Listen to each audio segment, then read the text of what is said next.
Hi friends, this is Kamal Kimire. Today I am here to explain English in a very easy way. Often people say that in order to speak English we don't need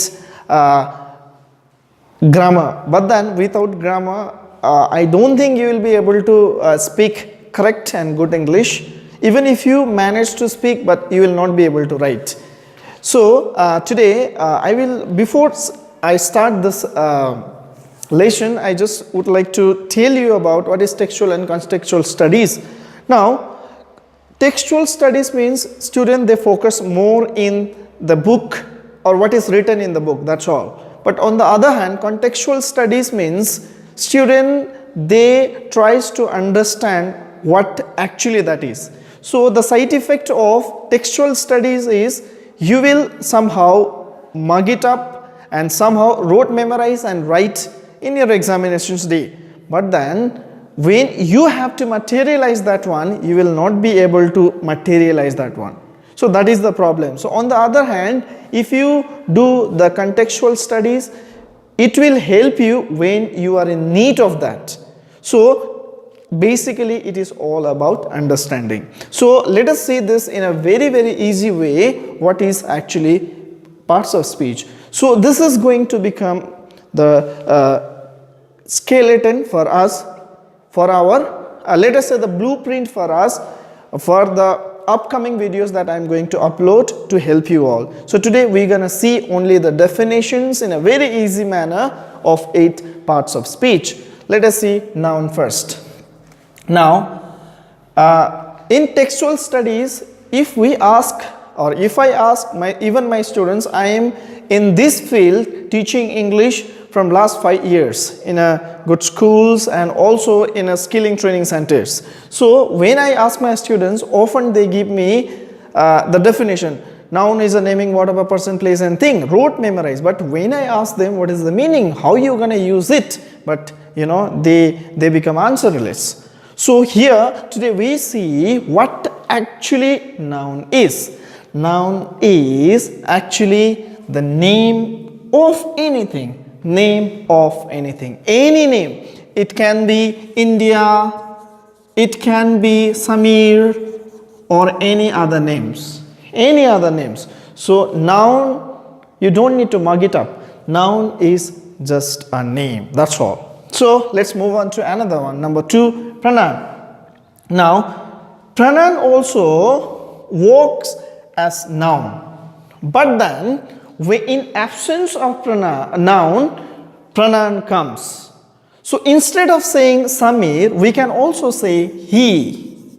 Instead of India, we can also say it. But in first, we have to talk about noun. We have to write or speak about noun. Then after the following lines, you can write he, she, it. So it is just it, the words that substitutes the name, that is pronoun. Now let us see adjective. Actually, adverb. Actually, I have written up and down like that. So verb. Now what is verb? Verb is an action of noun or pronoun. Now suppose let me write here Samir. Samir. Now let me write here Samir. Now Samir is a noun. Now any actions, for example, I am teaching, this is verb. I am teaching, I am explaining, that is verb. Now if I say Samir kicks, kick, any action shows by noun or pronoun is verb. It can be thinking also, it can be sleeping also, it can be any action done or acted by noun or pronoun. That's all. Kick. Kick is a verb. Now this is a verb. This is noun and this is verb. Action of Samir is verb. Now we will see adjective. Now for time being I am rubbing this. For time being I am rubbing this. So what is adjective? Adjective actually gives more information about noun or pronoun. For example, Samir is nice. Samir is nice boy. Now, this word is directly related to noun. Directly related to noun. Samir is nice. Now, it is giving more meaning, or it is giving more information about Samir. Samir is nice boy. So, when the word gives more meaning to, or it gives more idea about noun or pronoun, that word is adjective. So, this is adjective here. You can see here, this is adjective because this word is giving information about Samir or noun. So, let's move on to another one. Adverb. Adverb. What is adverb? Like adjective gives more meaning to noun, adverb gives more meaning to verb. Now, let me write the previous sentence which I have written. Samir kicks the ball nicely. Now you see, this word nicely is actually related to this. Samir is not just kicking the ball, but he is kicking the ball how? Nicely.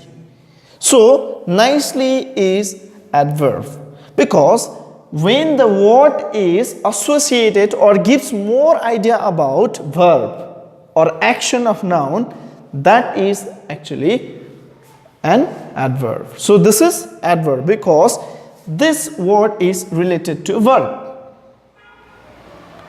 This word is related to verb. Samir is not simply kicking, but he is kicking the ball nicely. Okay, let's move on to another one. Now let's see preposition. What is preposition?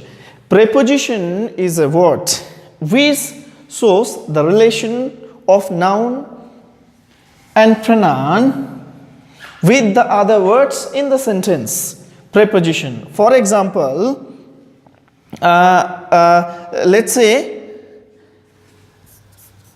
Modi is PM of India. Suppose I say that Modi is PM of India. Now you see, you have to remember preposition is always before noun and pronoun. So India is noun here. So it is here. You can see it of. Now, it is because of this word we can see this a complete sentence. Now, Modi is PM is a half part of a sentence. Now, its relation with India is connected by this word of. Now, when a word shows relationship of noun and pronoun with the rest of the words in the sentence, that word is preposition. So it is showing relationship of this part with India. So I hope you are clear. If you are finding to understand difficult, then you can just comment me so that I can make it even easier. Now this also we have dealt with. Now let us see conjunction. Conjunction. Now, conjunction is somewhat like a bridge, no? Because it tries to, or in fact, it connects two words or even phrase with sentence, or even the sentence with sentence. Now, like there are a few examples. You can see and, because, and when. For example, let's say here Sangam and Pratik.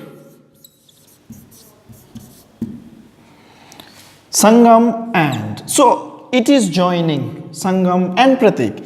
If I write Sangam, Pratik, so it shows 1. But this is actually joining, in fact, this word is joining 2 names here. So any word that enjoins 2 words or names, or even especially names and phrase with the sentence, let's say it joins 2 different words or phrases or even 2 sentences. So this is conjunction. That's why I said that it acts as bridge. Bridge enjoins 2 banks.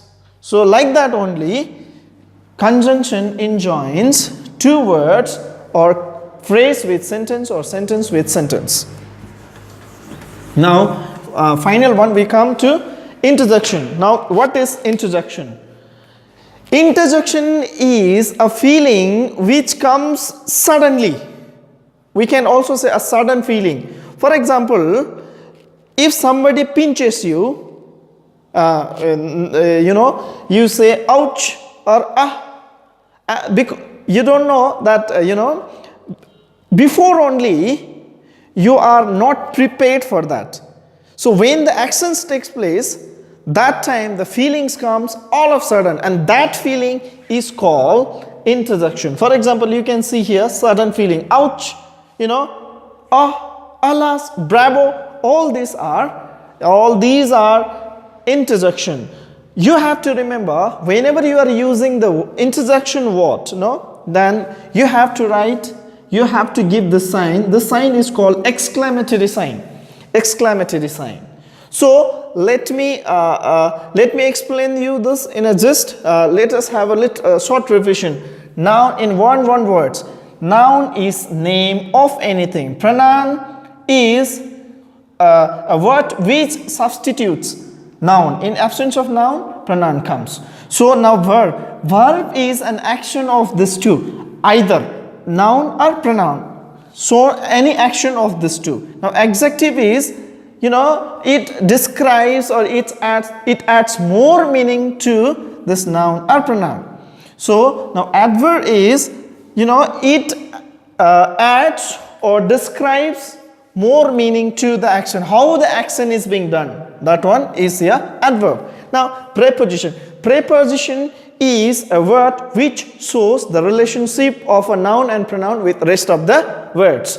For I gave already example. Modi is a prime minister of India. So of shows the relationship of India and Prime Minister Narendra Modi. So it acts as a word which shows the relation of 2.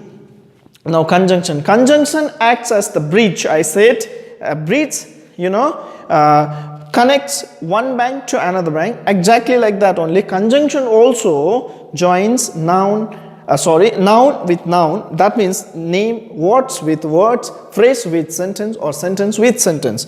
So it acts, it acts like bridge. Now interjection, a sudden feeling. A sudden feeling. You are not prepared for that. When the action takes place, it comes all of a sudden. So that is called interjection. For example, somebody punch you or somebody pinch you, the feelings that comes out of you, that is actually interjection. So I hope friends you understood. I tried my best to make you understand. If you want to comment, if you want to give me some suggestions, all suggestions and comments are acceptable. So if Nepali speaking students and Hindi speaking students, if you find difficult to understand me, please comment below. I will try to explain this also in Nepali and Hindi. Thank you, and thank you for giving me this great time. Thank you for your presence. Thank you very much. Namaste.